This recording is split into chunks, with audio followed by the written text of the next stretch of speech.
Hey everybody, Sean the Good Dog, and it's a little shady. We got some stormy action going on out here, so that's why I look a little sinister. I wanted to clarify about the post. Don't just train the dog in front of you, which was actually a repost from something I think I posted.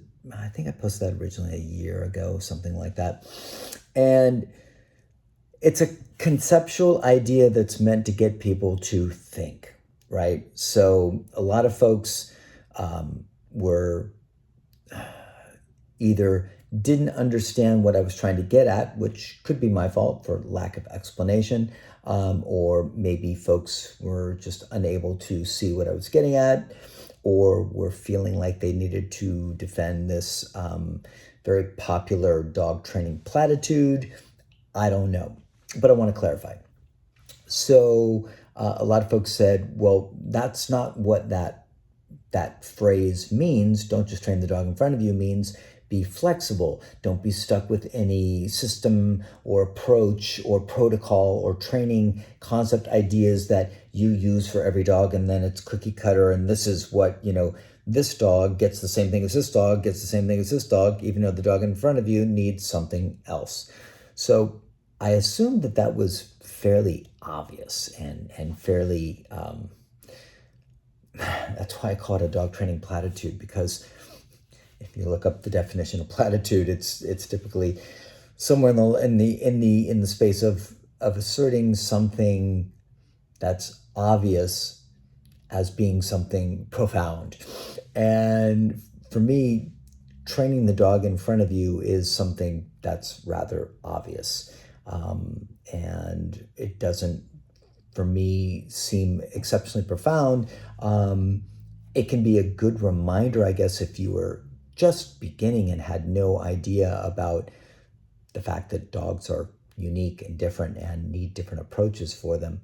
And I'm not trying to be snarky. I'm just saying, like, let's expand the thought process here a bit and not just get caught up in waving the flag for overly simplified platitudes and defending them because they're so profoundly important. It's like, if we don't understand that we need to adjust our approaches, techniques, concepts for individual dogs, then we're really in a tough spot. Now, some of you will say, well, yes, that happens. And well, of course that happens. There's going to be bad approaches and bad training and bad approaches to lots of things besides dog training, where people are unable to see even exceptionally obvious foundational insights, principles, concepts, things like that. So anyways, I assumed that that was rather obvious. I even stated it in the post that I understood what that concept was about. But what I was trying to get at was using that platitude or that common kind of dog trainer pushed around, shared cliche, like you just hear it so often, and as if it is something profound. I just wanted to kind of steal it back and maybe find a little bit more of the profundity in it.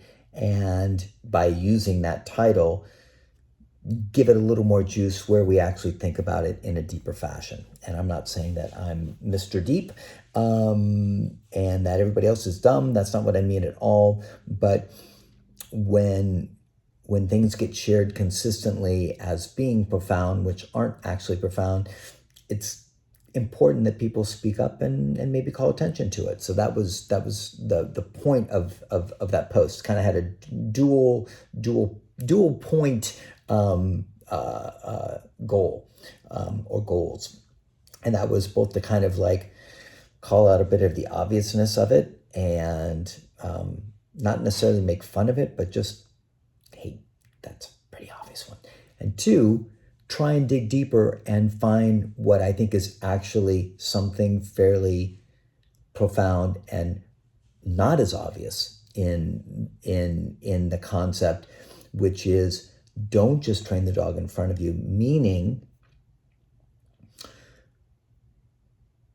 the dog that you're working with currently, if you've been working with that dog for 2 days, 5 days, a week, 2 weeks, 3 weeks, a month, whatever, That dog has shared numerous behaviors, has exposed its hand, if you will, of who they are personality-wise. How pushy are they? How challenging are they? How willful are they? How soft are they? How sweet are they? How compliant are they? How easy are they? They've shared all of those moments with you prior, even if it's only a few days. They've exposed their hand about who they are prior to all these other interactions. And so the dog in front of you, while they might be behaving differently, and while they might not be sharing those same behaviors and the same tells, if you will, in that moment, that doesn't mean that that dog in front of you isn't still that dog. They are. Now, the challenge comes in that you also have to be able to let dogs grow and expand and not keep them stuck in a space where, well, that's who you were a week ago or 2 weeks ago or 3 weeks ago, and that's who you will forever be. That's not what I'm saying at all. You have to walk this tightrope, and the tightrope is you have to walk the line of allowing dogs to progress and grow and grow, you growing with them as far as your expectations and understanding of what they're capable of. But you can't be so naive as to forget about what's happened prior as being data, information about that dog that they've shared with you about who they fundamentally are, at least in prior moments. And that means that information, that data should be included in your current assessment about how you interact with that dog. And the two main points would be, if you're trying to problem solve with the dog, trying to teach the dog, trying to train them something, and you're finding yourself in a space where the dog is you're challenged to get the dog over the hump in some training capacity, some obedience command or something like that, something you're trying to get across to them, and you're like, is the dog confused? That's so weird. This seems obvious. Is the dog confused, or is the dog being bratty? Is the dog being pushy or willful or something like that? Well, if the dog has shown you in previous moments multiple times that they've been pushy, bratty, willful, had an attitude, been kind of snarky and snotty, well, then that should be factored in as a high probability or a higher probability that that's what that might be skewing to. Doesn't mean it is, but you should damn well be factoring that in. If you're not, then you can easily go down this rabbit hole of like, well, I don't know if he's confused or if he's bratty. It's like, well, for one, you should be taking all that past information in, and then you should also be looking, does that look similar to what I've seen before? Does this behavior look similar? And then that should give you information to where you can make a more informed decision about how to move forward. Oh, maybe this dog isn't confused at all. This dog just needs his butt pushed a bit to where he will actually get over the hump and go, oh, okay, I got to do this thing. Even though I was trying to like kind of work around it, not give you what you wanted, I'm not actually confused. I'm just bratty. But if you just train the dog in front of you and don't think about any of the past behavior, then you can find yourself confused.